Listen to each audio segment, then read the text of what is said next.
You're listening to The Builder's Mindset with Mike DiGiovanni, presented by Amazing Mindsets.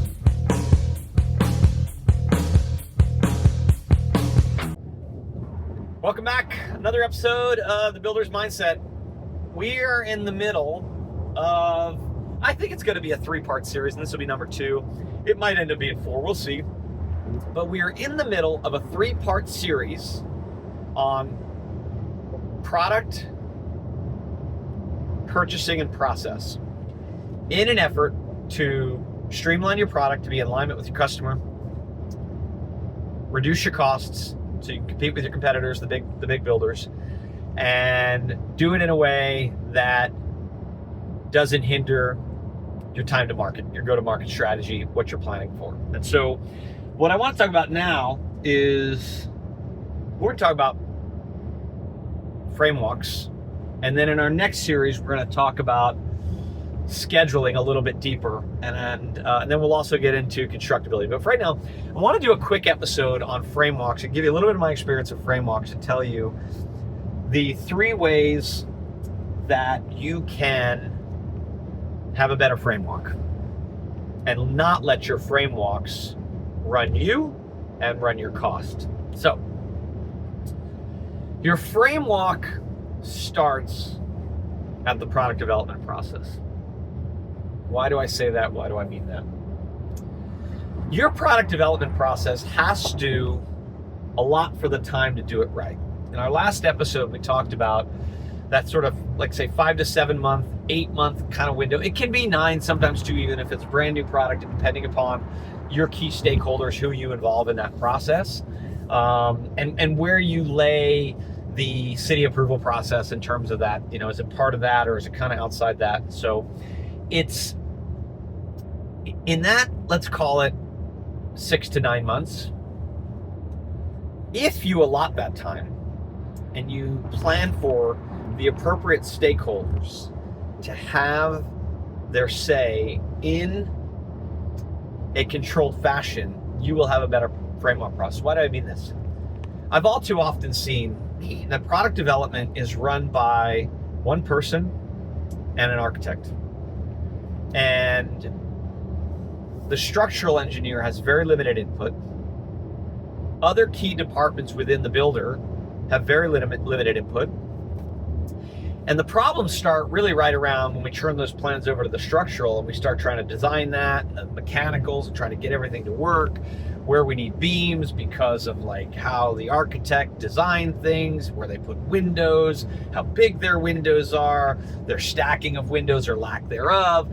All of these things that then ultimately, if we don't have that time thought in front, once we get to that part of the situation, we've gotten to a place now where we're already behind the 8 ball, and we've got trades saying this isn't going to work. We've got structural and truss designers saying this won't work. So we're already in a problem. And so sometimes you get that dialed in a little bit better, and you still end up where the sales and marketing team isn't really involved in the product. They don't get to be a part of that process. You don't have a clear, defined product program establishment where you're like establishing how many plans you need, how many elevations you need, what's the square footage range, where does it start, where does it finish, what are the bedroom bath counts and the progression that you need, and what are the rules on regression, is it allowed, is it not, if it's allowed, where, when. And so and for those of you maybe like kind of new, so the progression basically means typically builders will do in a series of homes. If they do 4 homes, each home will get a little bit larger and typically have more features or similar features. Some builders, like ones that I've worked for, I love to have my kitchens be exactly the same within a series, because I think once you've got it figured out and dialed in, why mess with a good thing? But I never want to regress and have like my 3,000 square foot plan have a smaller or lesser kitchen than my 2,500 square foot plan. I'm okay if all of those plans have the same kitchen, but I don't like to go backwards. So sometimes though, you'll allow a little bit of regression, like in terms of like you might allow a master closet to be smaller in one plan versus another, as long as it meets a certain parameter, such as you should have, as a good rule of thumb, the lineal foot of rod in a master closet should be equal to or greater than 1% of the square foot. If you've got a 3,000 square foot home, generally speaking, good rule of thumb, you want to have 30 lineal feet of rod in that closet. And you might have like 30 lineal feet of rod in a 2,500 square foot home, and maybe in the 2,700 you have 28. And that's sometimes that's okay. So having that all clearly defined, that process and incorporating all of the stakeholders within the organization into that, and then making sure in some fashion or another you've got the city's mindset, whether it's involving them and or your forward planning team is on board with what does that look like. And then that needs to be in concert with your pricing or your costing. And so you don't want to just give the city the gingerbread when you really can't afford it. And so like what I like to generally tell people is like, if a city has no comments on your plans, you give them too much. So we tend to try to hold back 4 to 6 things in the hopes that they come and they ask for 1, 2, or 3 things, and then we have a few of those that we knew we could give them to appease them for what they wanted. It's kind of a little bit of a shell game, but it kind of helps let them get their pound of flesh. So that process for product development has to be refined, it's got to be understood, and there's got to be a plan in place for it.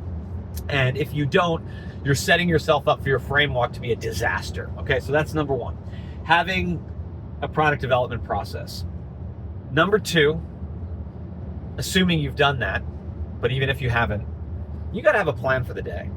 How many of us, if you're in the industry, how many of you have shown up at a framework and there's no clear leader for the framework? There's not like a committee chair. There's no clear plan on what plan we're going to walk first, second, and third. And there's no plan on how we're going to walk that house. You need to have a plan for the day before you get to the day. Somebody's got to be in charge. You've got to talk about who's going to lead the team, who's going to take notes, who's going to be the scribe, and you have to set some parameters. I like to set parameters such as, okay, the architect's here and the architect's taking notes. Everybody else, you can take your own notes, that's fine. But if you have a conversation and the champion, which is, we'll call it, Joey, and the architect, raise your hands. If they're not in the room, your conversation doesn't count. That's a plan for the day, and that's managing the day. So having a champion, having a scribe, knowing what plan you're going to walk first, second, third, fourth, fifth, whatever the case may be, and having a plan of how you're going to walk that house. So you're going to start at the front door, you're going to start at the garage. If you go into the front door first, which I'm an advocate of, but you pick how you want to do it. What's your plan? Do you stand outside and you look at the exterior first to go through that? Do you walk through the front door? Do you then do the great room and the kitchen? Then do you do the lower bedrooms or the bathrooms? You go upstairs, you go to the master first or the secondaries first. Do you come back downstairs? Do you leave through the garage? Do you go to the back and look at the back of the house? Have a plan and a checklist for each plan. Make a checklist, make a note sheet. Make a note sheet checklist that you bring for each of those. Have a champion, and I'll get to this in the third one. Have a champion, have a scribe, make sure they stick together at the hip, and if they're not around, you're not having a conversation, okay? So that's number 2. Number 3, control the chaos. What do I mean by that? Well, there's a lot of ways you can do this. Listen, if you've dialed in your product development process and you have a good day of plan, you can limit the number of people you invite to that meeting. And what do I mean by that? You want to have the right people at that meeting, at that framework. You want to have your key stakeholders from your builder group there. Absolutely. Do you need to have 3 people from the framing company, 2 people from the electrician, 4 people from the HVAC company? Do you need the flooring designer? Probably not. Not if you've done your job right. So you control the chaos ahead of time, but whatever you've done ahead of time or haven't done ahead of time, that day when you control that chaos, here's what you start with. I mentioned the champion and the scribe. You emphatic, and this has to come from leadership down. If the champion and the scribe are not in the room, the conversation did not happen. And my DPs out there, my leaders, my general managers, my owners, you lead the way. What do I mean by that? The first time you're having a conversation and you look around and you see they're not in the room, lead by example and call it out and say this conversation's not happening because Joey and the architect are not here, okay? Just because you have rank doesn't mean you can pull rank and not follow the process. You know my favorite saying, there's only one thing worse than not having a process, and that's having a process and not following it or letting somebody override it because, oh, well, that's the boss or that's the owner, or that's this one. All you're doing is fomenting dissension and breeding chaos. So control the chaos by having those two people establish who's in charge of walking the product, following everybody, making sure that person follows the plan. Look at the outside, go in the front door.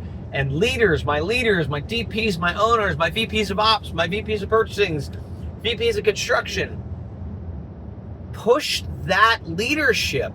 Get behind that individual. Don't make it harder for that individual to do what you've asked them to do. Make it easier. Point out that they are in charge, that we're taking their guidance. Let people know that we're watching where they are and what they're doing. Okay? Then if you've done that, and if you got a good product development process, and if you've dialed in your plan for the day, what you can now do is say, you know what? We're gonna have the key stakeholders from the company. We're gonna have the framing foreman, one person. We're gonna have one person from the electrician, maybe the electrical foreman. We're gonna have one person from the HVAC company and one person from the HVAC design company. You got the architect, you've got your structural.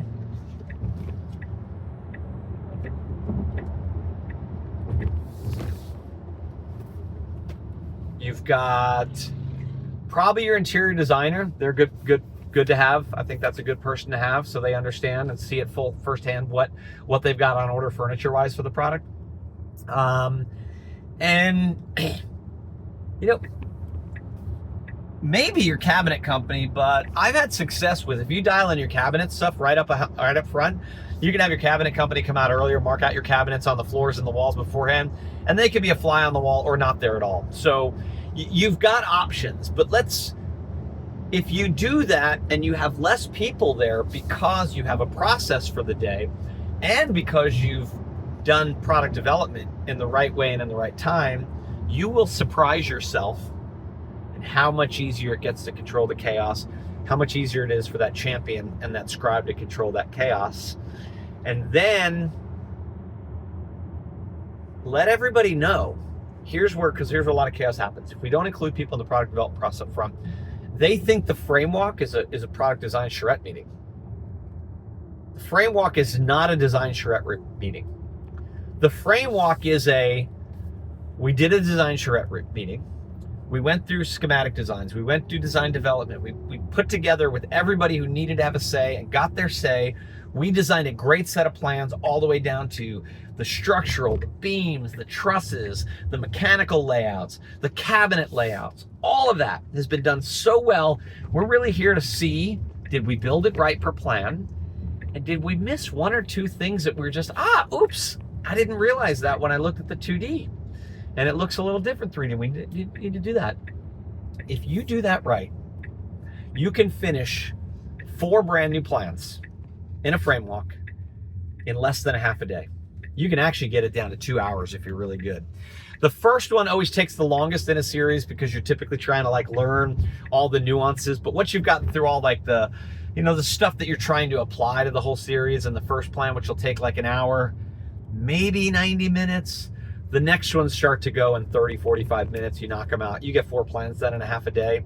Man, I remember back in the day, we would have 10, 12-hour frame walks for 3 plans, 4 plans. You can do it 4 or less if you do it right. So that's how you have a great frame walk. Recap, how do you do that? You start with a good, solid product development process.